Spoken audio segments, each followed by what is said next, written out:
Hey everybody, JJ here, back again for another Saturday Zoom networking. And we've got an absolutely amazing young man on today as our guest speaker.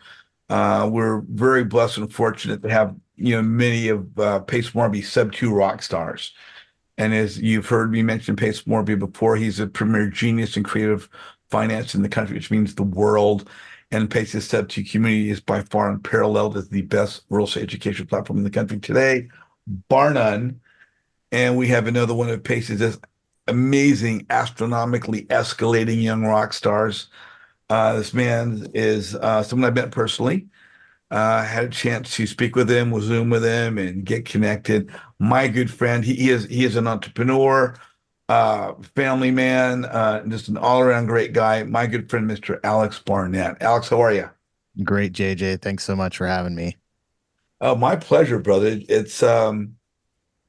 I say it all the time. One of the best gifts that we have through real estate investment are the people that we meet and the friendships we make. And you're amazing. You're just a really great guy, a nice guy. You're smart, great personality, fun to Wow, be around, and you're a rock star. So how do we argue about becoming friends with rock stars? Hey, that's I true. wanted to ask you before I get going, for those that don't know you, where in the country are you located? I'm in Seal Beach, California, so northern Orange County. Oh, that's a horribly beautiful place. Oh yeah, We it's got right. the beach and the ocean and Mm, all that's beautiful in Southern California is down there. yeah, yeah. I Small beach town, love it. I envy you, brother. That's one of the garden spots in Southern California. Hey, we met through Seb too. Yes, We're both real estate investors. yeah, Um, but I'm curious about, how you got started and what makes you you. And, so I kind of ask always the same question. We're okay. driving at 16, we're voting at 18, at 21, we can buy an alcoholic beverage. Oh, As you're turning from a young man into responsible adult, hmm. what were you doing from your teens and your 20s? Were you a student? Were you working part-time? What was your deal? My whole thing was playing music. So since I was a young kid, my mom got me into piano lessons, and then that turned into playing in the church band, and then that turned into me forming my own band. So I've pretty much been writing, recording, and producing music like my whole life. I love that. We were talking on the phone, earlier, and I took piano lessons for several years. Hmm. I played bass in an orchestra, a little Yeah. kid with an instrument twice as big as me. So Carrying that around is such a, yeah, so meeting someone and having the commonality of music with you is to me it's a beautiful thing, just being able to play an instrument and play yeah, with others and absolutely. you're giving a gift, but it's also a gift that you're receiving because you get the joy of Oh, yeah. of only getting better at what you're doing. Oh, for sure. Yeah. I mean, it's taken me around the world. I've seen like so many countries and been able to play for so many people that it's been a dream. That's awesome. Yeah. So, out of high school into your 20s, did you go to secondary education at all, or were you into the I did. workforce or Yep. So I went to Cal Poly Pomona. They were one of like pretty much the only like local colleges that had a music business program. So I was like, okay, if I'm gonna make this a real thing, then I gotta get the music business degree. So that's what I went. I went there for that. But at the same time, I opened up my own recording studio in Mission Viejo, and pretty much that took like most of my time. So it was like just doing the schoolwork, because a lot of what they were teaching was already like I was already beyond what they were teaching as far as like yeah. the business side. But I just went there just to get the credits and everything. Yeah. And yeah, I was running my own recording studio and just yeah, kind of did that as far as entrepreneur. Wow. Yep. That's so cool. It's so cool. Yeah. Yeah, actually, you're not far, I think, in the Orange County area from my good friend Justin Kremer, who's on the call now. Yep. Yeah. Justin just told me he's in Yeah, Michigan. he's just a great guy too. Um, so as you got out of college and you're married, right? Yeah. Are you recently married?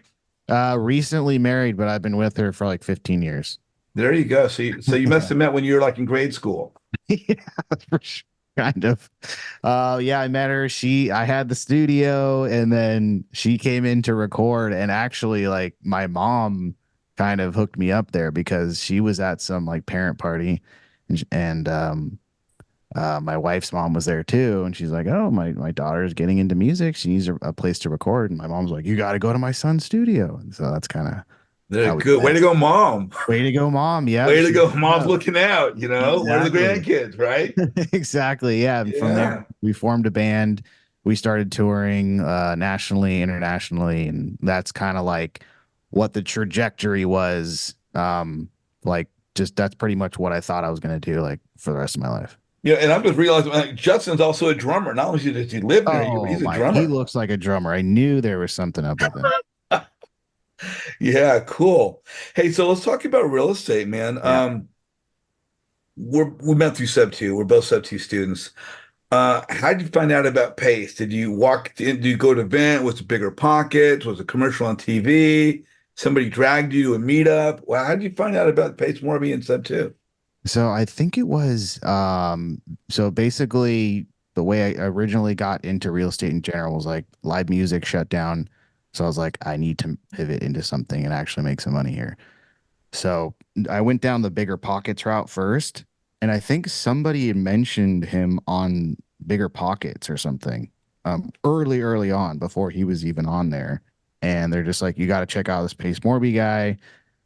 So I ended up doing that, and I saw all the creative finance, and I was like, okay, this seems like this is going to be something that is going to be, something that you're going to want to learn. Even though I was kind of going down the wholesaling route, I knew that the creative finance had just so much power that I was like, okay, I need to start learning it now because when I first got into it, into real estate in general, I knew nothing about real estate. I didn't know what escrow, title, nothing. So just going from that, it was just a huge learning curve. So I just wanted to pile that on top, and it ended up being a really good call. And how long you been in Sub 2 now? You mentioned COVID, so that was 2020.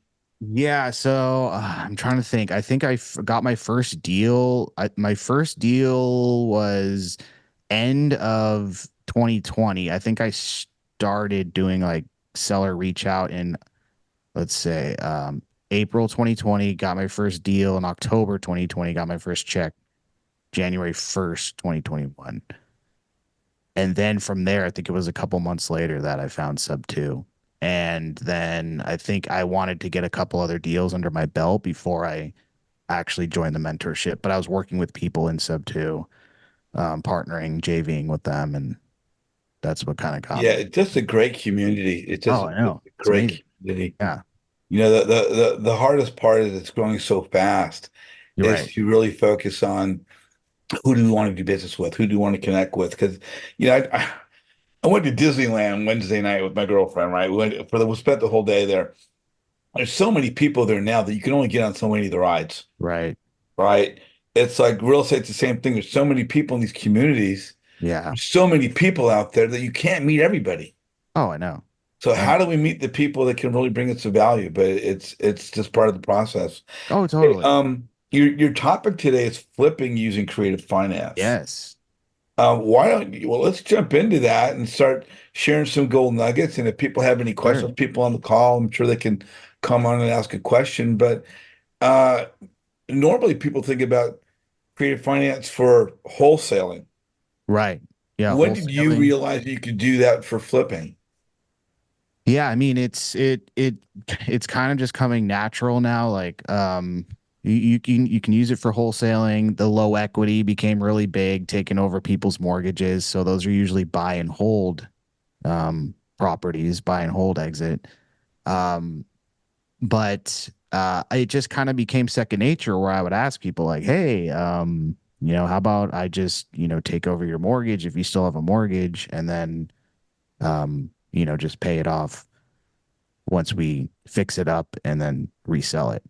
The last few I found where it's really powerful tool is with pre foreclosures. So like the last couple flips that we did were pre foreclosures where I got on the phone with these people and they were about to go to auction and they were literally like, this is so much of a headache, so much pressure on me. I would literally give you my house right now. I was like, okay, that's kind of crazy. So, the this house behind me, I got for the seller. He didn't want anything. He had a balloon payment of 525,000 that was going to be due in 30 days. And so he's called me and just, I think we'd been doing text reach out, and he called me back and said, "Hey, if you can just handle this payment, I have everything else covered. I know where I'm going to move. I don't need any money. I have another property that I'm going to sell." And so that's what we ended up doing. We took over the mortgage, and all we had to do was come to the table with the closing costs, which was like $5,200. So you end up getting a property on the golf course in SoCal, for $5,200, which is Woo! pretty nuts. Now, are you doing all of your transactions in Southern California? All my flips. Yeah. So I've only been flipping for like 2 years, and it's a pretty big learning curve. So before I do any virtual flips, I kind of want to get all my systems down, but I'm virtually wholesaling in Florida, and then now Alabama a little bit too, and Wow, Vegas. fantastic. Yeah. Virtually, obviously, doing transactions that are not in the state in which we live. It's what's Right. referred to as virtual wholesaling. Right. What's the biggest challenge you see to doing transactions outside of your local area versus why it might be better to do them only inside your area? What's some of the challenges that you're facing by going to other states? Sure. I mean, there's not really a challenge as far as the wholesaling side of it, which is, has like, I guess, a lot less moving parts. You can always get people to, kind of run to the property if you need to and do the little things. Now, when it comes to flipping, um, there's a little bit more. There's a lot more moving parts. You're dealing with the contractor. That's the biggest thing. If you could get a contractor that you trusted, then it would be no problem. But it's just vetting that person and doing a couple flips with that contractor, making sure that you don't necessarily have to babysit them. Um, to that would be, I think, the biggest thing is like, because right now I'm able to, if something's happening with the property, I'm able to drive to it, and then I can handle some stuff if I need to, which I've had to do on pretty much most of the flips. Um, But now we have a crew where I don't have to babysit them. I set all the expectations up front. They're checking in, they're sending me pictures. I don't have to go out to the property now. So that's scalable where I'm not having to physically go there. So that's once you have all your systems in place, I think it's something that you could duplicate in another state. But I've heard horror stories of, I mean, we've all heard the horror stories Yeah, where the contractor, he says he's doing something, and then he gets another job, and then he's over there, and then, the job doesn't get done. It's starting to rain, and there's water like filling up your whole concealing. house. Yeah. So, in those cases, you would just need another person, I guess, boots on the ground, somebody that could go over there and, get something done. But Yeah. When that's when the it comes biggest, that's to the hardest doing part. deals in California, Right. you know, it's not uncommonly heard that a lot of people don't want to do business in California. It's not a landlord friendly state. It's a tenant friendly state. There's a higher buy-in, lower return of investment. Yet, even if it's a lower return, the return is so high that it can compensate for the fact that it's not what maybe a, a lesser market might bring in. I mean, what are Oh, some for people that want to consider California, say they already live yeah. here and they're focusing outside of the state, what are some of the benefits Right. of coming here and what are some Right. of the challenges that one might face of coming to California? Sure. Yeah, I think some of the benefits, I mean, it's the spread, it's the appreciation for sure. I mean, I do a lot of mobile home flipping, and we can make over 100 grand easily flipping a mobile home. Whereas in other states, I don't know how many mobile homes you got to flip to make 100 grand. So just the values. And then if you're utilizing creative finance, that's how you can get your return. Like this property right here, I think the full rehab was like 50 grand. And then we made, over 80 grand, close to 100. So you put in 50 and then you get back 100. That's, it's a pretty good return. That's a pretty good return. Yeah. So, that's definitely the benefits. The hard thing is the when they say the landlord friendly state, definitely it's getting worse too because I think LA is pretty much trying to just outlaw evictions. And if they do that, like that's going to be insane for the mom and pop person who has a rental. Um, that's just not sustainable. I mean, we've had to do a few evictions, and it took me probably like 3 months to get somebody out of a few of our rentals. Yeah. I've had that 3 months. Yeah, so that's it's not impossible. It's not bad. I don't think it's as bad as people say. And then at the same time, I know people renting out their houses in Irvine for like $6,500 as a long-term rental. So, there's definitely money to be made here, especially if you're going to the meetups and you're meeting people who only invest in California. You see how much people are making. It's pretty nuts. Heidi Chesla, you are on with Alex Barnett. What's your question? Hi, Alex. How are you? Heidi, good, thank you. Good, good. I have a question. I'm learning more about the lending side of things. So Hmm. I'm curious, like, if on that deal, can you talk about that side of it? Like, where, unless you use money, but No, no, yeah, I didn't use my own money. So talk yeah, about so we do that part use of it? Yeah. right, yeah, we do use private money. And I'll usually right now I'm just anybody that's a private money lender on any of the flips, I just split it 50-50. Um, but yeah, as far as this property right here, I have a mentor that's been teaching me. He's been flipping in SoCal for like 40 years. So now we'll just partner on different properties. So I was able to pretty much get the closing costs, which was like the entry fee, and then the rehab. So I was into it for $0. But there's definitely a win-win situation there for sure if you're looking to lend on flips or anything. That's awesome. That's awesome. Yeah. And I love that people find long-term relationships, and they can Yeah. work together. Oh Yeah, yeah. that's awesome. Yep. Yeah, yeah. Well, congratulations and thanks for Thank you. sharing all this with us. Yeah, absolutely. Good to meet you. Heidi, Same. thank you. Thank you so much. She brought up a really good point about the financial aspect. And are you Mhm. using exclusively private money lenders? Do you use hard money lenders or a combination of both? I'm using pretty much all private money right now. And then now that we're trying to scale the flipping business, it's like we're gonna start using the private money and then getting into the hard money as well. But that's one thing I love about the creative side because you almost have the seller become the bank at that point. So then you don't have to go out and raise as much capital. For this one, for the same one, he had that balloon that was due a month later. So I called up the lender and it actually ended up being another private money lender. And I said, hey, we're helping out the seller, so we're going to need an extension for about 3 months, and then we'll be able to pay you off. He's like, okay, I think I can do that for you, Alex, but I'm gonna have to charge you something. And I was like, oh God, here we go. And he was like, it's gonna be a $300 fee. And I was like, okay, yeah, I think we can make that work. So that's just like all this stuff regarding the creative side of things. Sometimes you can call up the original lender and work something out with them, which is amazing. That is amazing. That is Uh, amazing.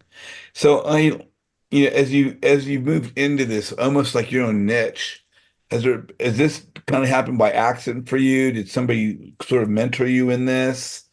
it was really, Uh, yeah, it was kind of just it was like a two-part mentorship. I mean, the flipping came from my local mentor, and then the creative side, came mostly from like the Pace Morby stuff, just learning about asking the seller, noticing that they have an outstanding mortgage, and me saying like, hey, instead of me going out and getting another loan to wipe out that loan, why don't I just take over those payments while we fix it up, and then once we sell it, then that's when you'll get your money. And most people, because if they're in a situation where we're coming to help them out, are more than willing to um, be a part of that. So you say you're looking to scale up. Is that something for the near future? Do you have a number of projects you want to just continue to roll out through this year? Is it going to Yeah, be this year you want to scale up or next year or what does your future growth look like? yeah. This year we're trying to scale the flipping side. We kind of have our wholesaling side down. But yeah, it's just the flipping side and getting deals here in SoCal is a little bit harder than I think it has been in the last couple years or when I first started. So we're working with other local wholesalers, other agents to bring us flip opportunities. But it's crazy. It'll be like someone will give me like I had one that was sent to me in Huntington the other day. I was like, okay, yeah, let me go to my partner. And then by the time I heard back from him, which was like 40 minutes later, he's like, it's already sold. So it seems to be a lot of the Yeah. a lot of that going on. Yeah, everybody's buying. I mean, not everybody's buying, but if there's a relatively good deal out there, it's not going to Yeah. last long. Oh yeah. Not going Hmm. to last long at all. Yeah. So we're trying Um, to scale this year. how did you choose your wholesale market when you say you're wholesaling outside of the country? Did you have any particular reason to choose the locations you have, or did they just sort of been opportunities that presented themselves? Yeah, sort of the opportunity presented itself. I mean, when I first went virtual, I just picked where I had family. So I have a sister who lives in St. Augustine, Florida. Good So area. yeah, amazing area. So I was like, okay, let me try Jacksonville. And so I pulled a list and started marketing to Jacksonville. And then I actually got a mobile home under contract. And this is before I knew anything about mobile homes. And it's part of the reason why I started doing it out here. But I got a mobile home under contract, and then I needed to JV with someone because I didn't have any buyers, no boots on the ground or anything like that. So I made a post in the group, and then I ended up meeting like it's a couple amazing people that I still do deals with today. And I was like, Yeah, and yeah, Heidi that was just on with us is out of Florida as well. nice. So I'm sure she's probably going to want to follow up with you. She's amazing. Yeah, it's a great I'm in place. Jupiter. If you ever need anything, let me know. Okay, Not too far. awesome, It's not love too it, far away. perfect. There she is. So Alex, is this your kind of company that you're running? Do you have a partner? Are you working with other people? Are you joint venturing? Is this a one-man show? You just have a team working, supporting you? How are you running your operation? Yeah, right now I have a partner. He kind of handles the acquisition side, and then I also am partners with my wife as well. So it's kind of a three man team, and it's working out great. She handles like a lot of the project management on the flips, and then I kind of have the overview, and then he's doing like the acquisition. So it's running really smooth right now. We have a drummer with us, Justin Kremer Yeah, out of Southern California. there Justin, you what's your go. question for Alex? Yeah. So first of all, thank you for showing up. I almost wasn't able to come to this meeting because I had family stuff, but I'm really glad I came. So Awesome. yeah, thank you guys both for this. But so I'm just curious, like I was really kind of captivated by that deal you talked about with the guy with the 500,000 plus balloon payment. Right. Um, are you so what was that? How did you lock that up? Was that like a sub two type deal? You just took over the mortgage sub two and Hmm. did it and obviously you set up the insurance and all that. Are you doing novations at all? No, I'm not. I mean, the only reason is if we're gonna put in, 50, and then I have another one that we're in escrow with, we put 70 grand into it.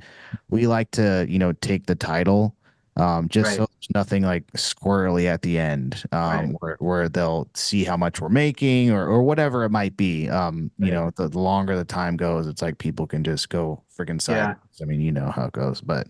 yeah, for sure. So we don't do as many novations, although I have done them with properties that are like as is condition to where you could just relist it on the market. So we've done I think just a handful of those out of this. Nice. Yeah. Nice. That's awesome. Well, Yeah. so tell me what's your let us all know what's your criteria? What's your buy criteria? Like you like Sure. three twos, SoCal only. Yeah, I like LA County, Riverside County, San Bernardino, Orange County. So those are like the four counties that we really um do flips in, and then usually two and above, and then at least like 1,000 square feet. So we'll do some Nice. smaller ones, and then also mobile homes on land. That's like a big one that we love to do. So they have to be affixed to the land, right? And Yeah, just not like they can be in a park, but just you own the land. They don't have you to be own, affixed yet because we can do that as a value add, yeah, but just you own the land. they own the land. And is there a year like 1970, like for the mobile homes? Like what's the Yeah, yeah. year? Usually 1976 and above we love. Yeah. But we'll look at anything older too. It just the value really, goes down after that. So if you do a lower year, are you gonna sell it creatively, or how are you? Because they can't get finance, or you're just gonna Right. Yeah, yeah. So you can still get financing on it, but it's almost like hard money, right, for the end user. right, So what we'll usually do is just we'll plan on people buying it cash, which we've done quite a few times. And right? one we bought, I think like for 60 grand, we put 40 into it, and then somebody bought it for cash for like 200 grand. Oh wow, Yeah, nice. it's insane. I'm just like, this is crazy that mobile homes are like going for this Yeah, much. that's amazing. Yeah. And just so if anyone doesn't know what we're talking about, and I think it's 1976 and below, or 1975 and below, or is it It's 1976? 1976. It's June 17th, 1976, and newer. And They you are financeable. Like you can right get because a there was like a conventional loan. law that was passed where they started following HUD standard, Yeah. and so you're able to get FHA, VA loans, all everything pretty much conventional loans Wow. out there. And what about you guys? I won't go much longer here, but will you guys look at probates, HUDs, that kind of stuff, or you kind of stay away from that? No, we'll do probates. Yeah. Yeah, yeah. Yeah. Yeah. A lot of times with the mobile homes, there's like the title is just trash because Yeah. people just like gave the title to someone and they never actually signed it over, and it gets pretty squirrely. So Does, yeah. we're kind of used to seeing anything. Yeah. That's awesome, man. Well, look forward to the rest of the interview, but thank you guys. Yeah, right on, man. Thank you, Justin. It's good to see you, my friend. Yeah, you too. Derek Plant, you're on with Alex Barnett. What's your question? What's up, Derek? Hey, what's going on, Alex? So I know we were kind of messaging back and forth the other day. Yep. First question is, did you guys ever find, I caught a clip with you and your partner. Did you guys end up finding out what zombie loans Yeah. were? Yes. Yeah. Okay. So, yeah, the zombie loan, which actually happened again on this property here. It's just a loan that doesn't show up on the title report until you go to sell it. And then all of a sudden it comes back on the prelim. So when we got this property, they had refinanced into a loan for that $525,000, which should have wiped out every single lien that they had before. But there was this one Chase loan that ended up, I guess, just showing up at the end when we went to go sell it. That was originally, I think, a Washington Mutual or some bank that had gone defunct, from like 2008. Mhm. And it just showed up at the end, and we tried to like get out of it, but you're not gonna really go up against Chase or anything, so they got their money. But yeah, the zombie loans, I guess, are apparently a thing, and I imagine it's just from these banks selling off, the mortgages to different people, and then it doesn't show up when they pull title, and then when you go to sell it, it just pops up there. Cool. Awesome. Appreciate Yeah. that. And then just another short one. Are you utilizing a software at all, like Privy, PropWire, anything like that? I'm using, yeah, PropStream mostly to pull like the mobile home stuff. Yeah, mostly PropStream. I do like Privy, and I haven't used PropWire, so I can't really say it. Cool. Thank you. Yeah. Hey, Derek, thank you for joining us today. Appreciate you coming out. So what's in store for you now? We're running top of the hour. I know we could keep going. We are going to keep going a bit, but is there anything that you really have your eye on that you want to like start moving into? Is it multifamily, or is it larger mega mansion kind of stuff? And because Southern California, they have some huge homes down by the beach, I high know. dollar value. Yep. Are you gonna just continue to stay with the wheelhouse that you've created, or are you got your eye open on a couple other venues that you might jump into? Yeah, I mean, I think we're gonna start doing like some of the higher end flips, just because like that mid level is so competitive that once you start jumping up to like 1.5 million, 2 million, and higher, it gets a little bit less competitive. We haven't done it yet. So I have a buddy who just he just got a house. It was like, I don't know, 1.7, and then he's gonna sell it for like 2.3.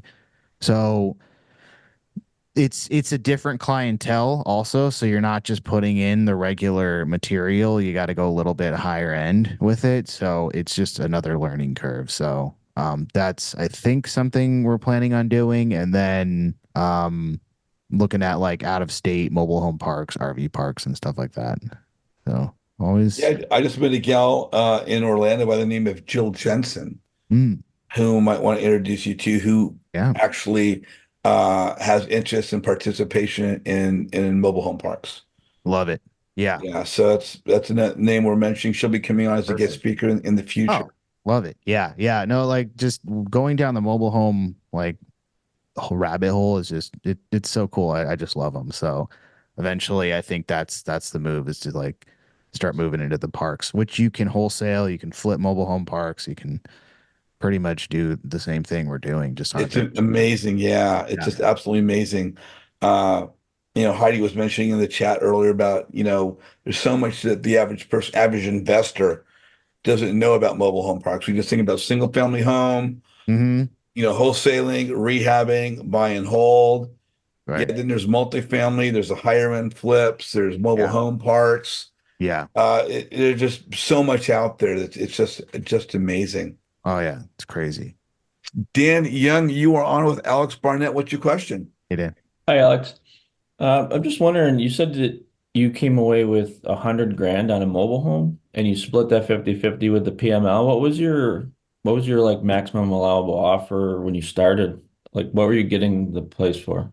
It was around, I think I originally had it at 80, and then I got him down to like 65 after I walked it because it had been like broken into and just pretty much vacant for a while, in inherited property. So I think the actual numbers, if I can remember, were like 65. We put somewhere around 40 into it, and then we ended up selling it, I think like 215 or something. So after closing costs, we pretty much made like 100 grand.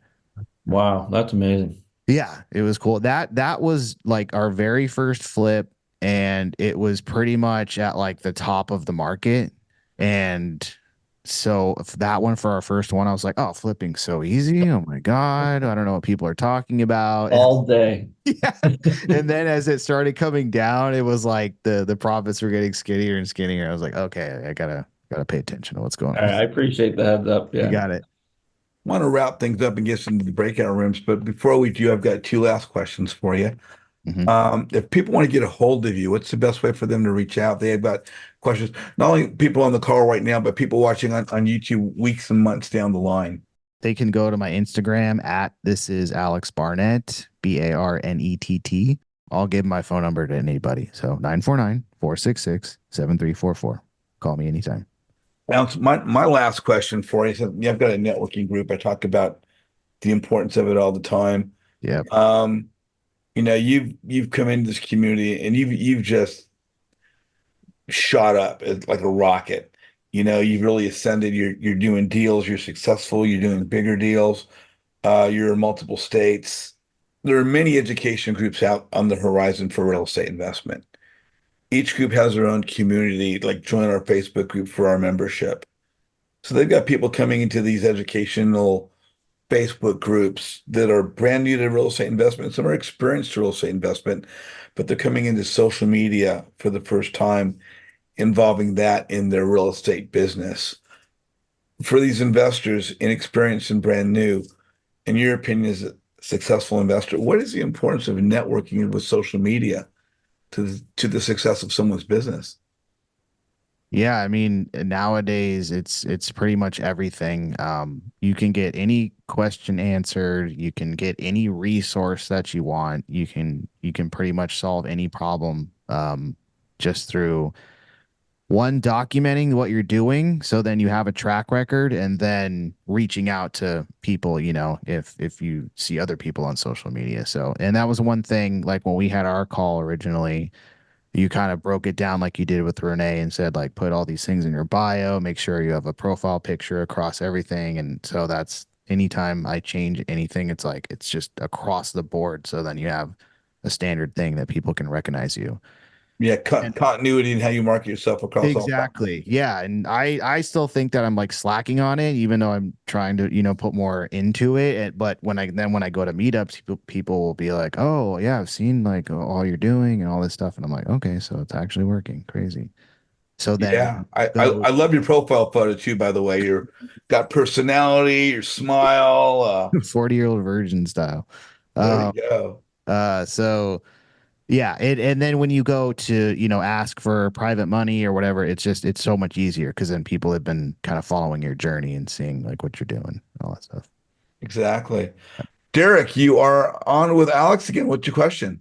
Yeah. Hey, Alex, just real quick. Mhm. There's sort of seems to be, several different parts or pieces to a team when you're getting into real estate investing. You got, Yeah. saw your YouTube with title. You've got PMLs. What would be your advice for newbies coming in? Where would they start, and what are the pieces that they want to put together initially to go after a deal? To go after a deal, I would focus on lead generation. So are you going to be like primarily wholesaling like in the beginning? Is that kind of what you're thinking of I doing? think acquisition. I think buy and hold. Oh, buy and hold. Okay, yeah. Yeah. So, yeah, the whole thing is like if you don't have leads, then you don't really have a business. So I would go after figuring out how to get lead generation, whether that's direct to agent or direct to seller, or talking to other wholesalers. Just get a system down to where you're consistently looking at properties and then figuring out which ones are actual deals. Derek, you had mentioned in the first part of your question PMLs, and then Alex, came back with the part about you got to get those leads, which is obviously very, very important. But I wanted to address the PML aspect of your question again before we cut you loose. You were asking about as a new investor to get going. Did that question also relate to PLMs or private money lenders, PMLs? Yeah. So like if you didn't want to, like you don't have the like I don't have capital, right, to get into a deal. So I'm going to want to partner or JV, you know what I mean? So those pieces that you want to put together in order to go after that. So say you find one, Mhm. but you don't have the capital to, to back it yourself. Alex, can I jump on that one? Yeah. What's really important, Derek, when you're getting going, if you don't have the capital and you want a joint venture, you need to meet people that have relationships with private money lenders, right? Because a private money lender is a personal relationship. A hard money lender is not. You're going to give points in the beginning. You're going to have your monthly interest rate. Uh, if there's enough fat on the bone, then you can handle that. But if it's not, you want to try and use private money lenders so that you make your payment at the end. But again, no matter which way you're going, if you don't have your own capital and you need to joint venture, what you're doing then is building a relationship, a partnership with another investor. So whether you're looking to find another investor, which you're going to build a relationship with, or say, hey, who can introduce me to a private money lender? All that's going to be based upon personal relationships. All that's based upon networking. All that's based upon you building real life relationships with people. And what I talk about all the time, don't chase the deal, chase the relationship. You don't market your business, you market yourself. You have to find people that you resonate with. They're going to go, we love Derek. Find people that are resonating with you where you go, hey, I really like that person, that guy or that gal. But so many brand new investors want to just say, "Hey, can you give me your private money lender?" It's like it doesn't work that way. Oh, I'm just going to go just joint venture with somebody. Well, ideally, in the best case scenario, yeah, but this doesn't always work that way. The key to joint venturing, the key to squatting up, the key to finding other people's private money lenders are you marketing yourself to build relationships so that people know who you are. People help people they know, like, and trust. I throw trust out the window because if I don't like you, I'm not going to trust you. So people deal with people that they know and they like. They cannot like you if they do not know you. If you're not visible on social media, they're not going to know who you are, which is what Alex was talking about. When you have continuity and presentation, and you're marketing yourself, people will then know your name before they know you. When they know your name before they know you, your name precedes you. It's when your name becomes your brand. When your name becomes your brand, opportunity comes to you. As you jumped into the PML aspect, I had to I'm sorry how to jump in with that, but with that, I'm Nailed going it. to say, Yeah. Alex, You know what I do mean? you want to add anything to that? I mean, that's pretty much it. Yeah. It's like if you're gonna be asking for, $500,000, that's like a relationship that you gotta have. So yeah, it just comes with time. It just comes from, you documenting what you're doing, putting it on there, putting it on, social media, and then just building those relationships. There's no way to really fast track it. It just happens over time. It's a marathon, not a sprint. Hmm. We're going to hear through Sub Q or other groups how about someone's been in 3 weeks and they made $200,000, and hey, Right. congratulations for winning the lottery. Right. Can it happen? Yes, it can happen. Is it common? No, it's not. Right. It's a marathon, and we have to surround ourselves with people. Pace says it all the time. The key to our business will be the 5 or 6 people we surround ourselves with. And what does that mean? Not just business relationships, but the best business relationships come from personal relationships. And that means, and how do we do that? We do that by building rapport. And how do we build rapport? By discovering commonality. And how do we find out what commonality is? But by letting people know what makes us who we are, and finding that with others. So it to me, it gets back to networking, which is kind of what the last question we'll talk about in our call today. But without cutting you, did that kind of answer your question there, Jared? Yeah, absolutely. Yeah, and again, I want to thank you for coming on. You and I just spoke on the phone, I think, yesterday, if not today, earlier today. And all I want to help you do, brother, is build relationships. I want to help you build your visibility. I want to help you to market yourself so everybody knows who you are, because that's going to be the key to your success. And that's all I want to do is just help you to be successful. All right, go ahead, Dirk. Thank you so much, my friend. Hey, so if you guys are watching on YouTube right now, please like Alex's video.